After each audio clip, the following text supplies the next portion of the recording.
So now we got the plate on there. So then it just kind of clips in like that. And I just set it all the way back.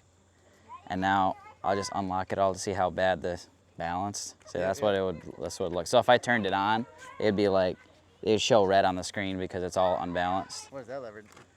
This one, it just unlocks this axis so you can slide the camera this way or that way. And this one just slides it this way or that way on the actual gimbal so that so let's turn it this way, so I'll just slide the whole mount. Okay, so that's maxed out right there. That's like zeroed out. You're like my camera. Okay. Put a lot of faith in this bad boy. So then now we just gotta rebalance this front. It doesn't balance itself?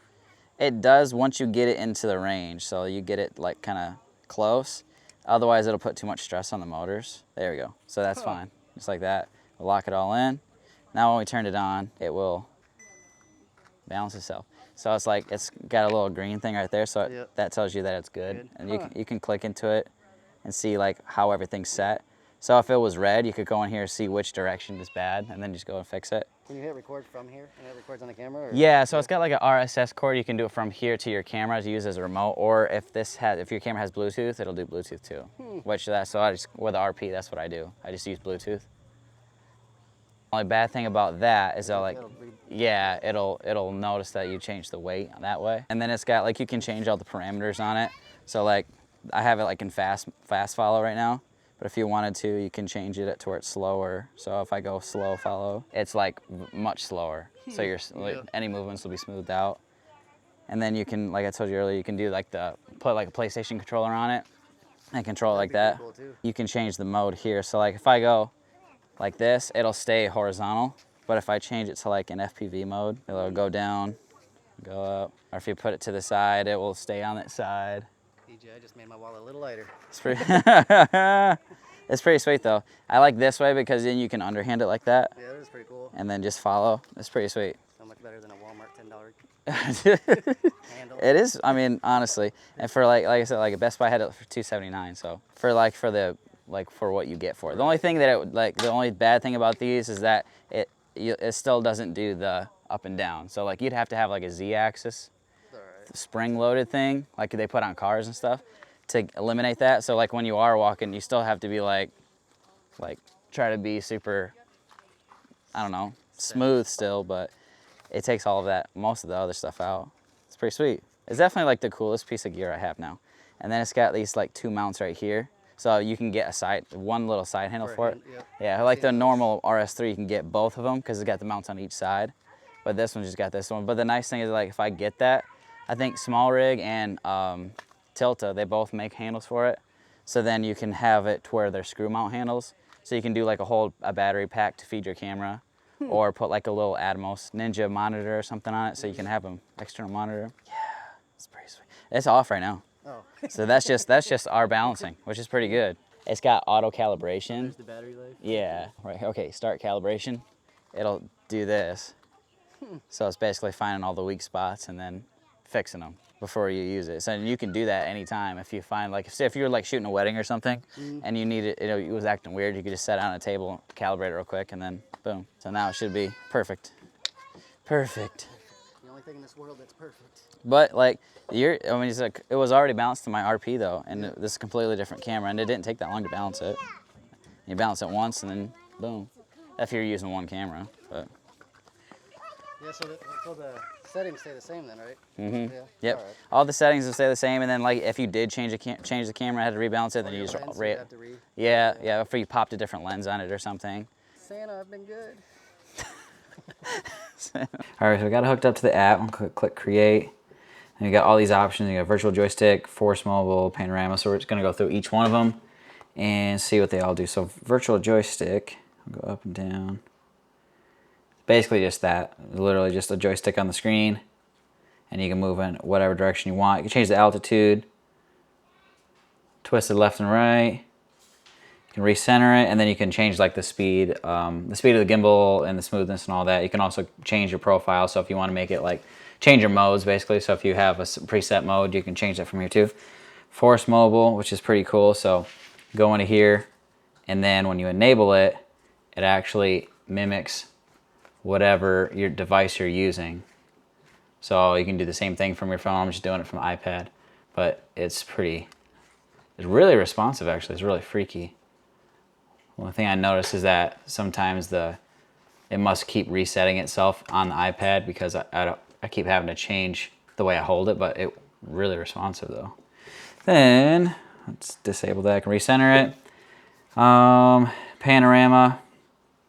So you have to have the RSS feed cable connected for this, so you can control the shutter and all that. But basically, you can select how big of a grid you're wanting to do, because this will control your photo mode too on your camera.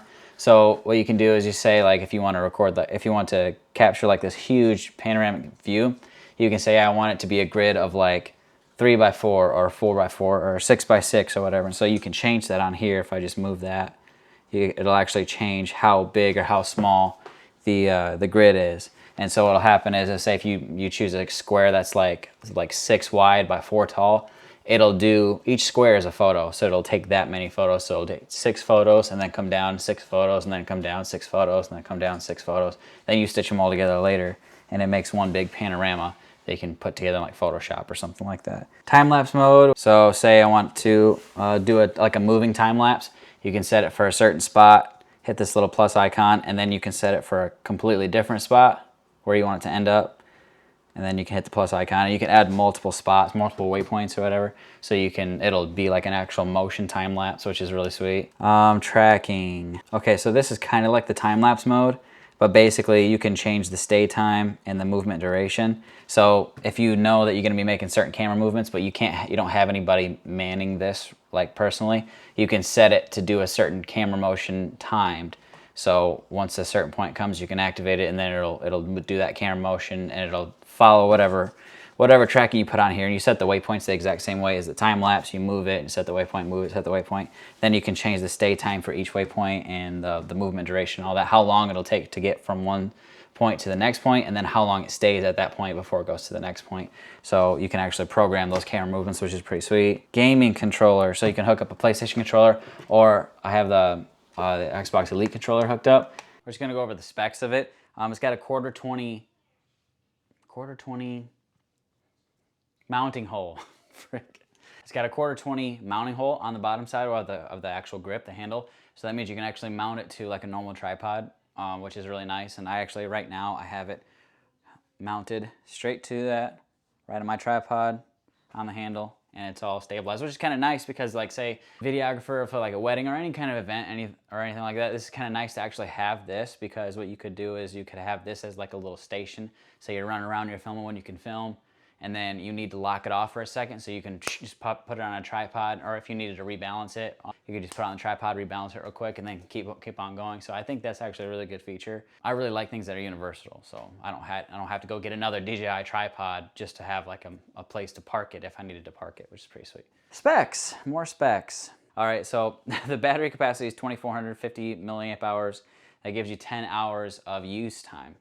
And honestly, I haven't put this through its paces yet, so I don't know, like, I'm gonna have to use it for like the 10 hours, I guess, to see how long it actually lasts, so maybe that's a separate video. But yeah, 10 hours battery time. And when I was watching like Potato Jet's video too, he said that these gimbals, because I don't have a whole lot of experience with these gimbals, but he said these gimbals, even like the bigger ones, they have really good battery life and they last for like a really long time. So, and I will say this one, even like I've only charged it one time, and I think that's just because it was partially not charged out of the box. So I've charged it one time, and I've used it a bunch of times, and then it charges in 2.5 hours. So it's not terrible.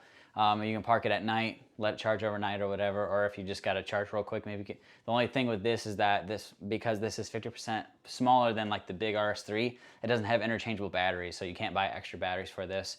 You're just gonna be rocking with whatever you got, battery life inside the handle. So I don't think 2.5 hours is that bad, but considering it's got a 10-hour battery life, I mean, how long are you actually going to be filming? Are you going to be filming for 10 hours straight? You might be, I don't know. I'm not a wedding videographer, but if I was going to be filming someone's wedding, I don't know if I would be using it for the full 10 hours.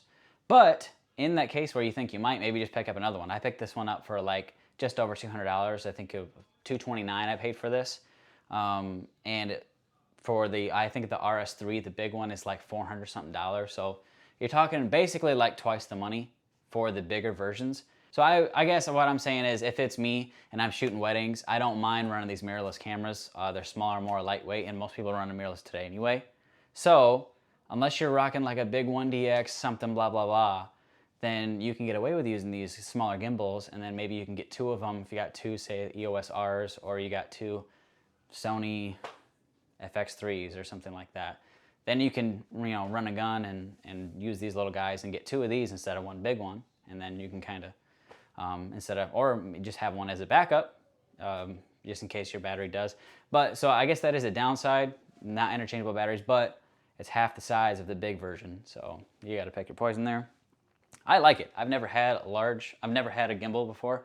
And so to me, this smaller one is really big, but I know to most people it's gonna be like, no, that thing is tiny. So, all right, moving on. It's got Bluetooth 5.1, which is awesome because I have the EOS RP and that does have Bluetooth on it. So I really like the fact that I can just turn my camera on, connect it, and it connects automatically now. And I can just hit the record button that's on the Rs3 Mini. And I don't got to worry about having a cable and all that stuff. It does have like a little RSS feed port or whatever, so you can connect this USB-C from the RSS feed straight to your camera. Tested payload up to 4.4 pounds, so basically 4.5 pounds. And when I was actually going to buy this, I almost got the bigger version because I was worried about my camera being too heavy down the road. But I have the EOS RP on it right now with the, let me just take a little video shot of it. EOS RP with the kit lens, which is the 24 to 240. So it's a little bit longer of a lens, a little beefier.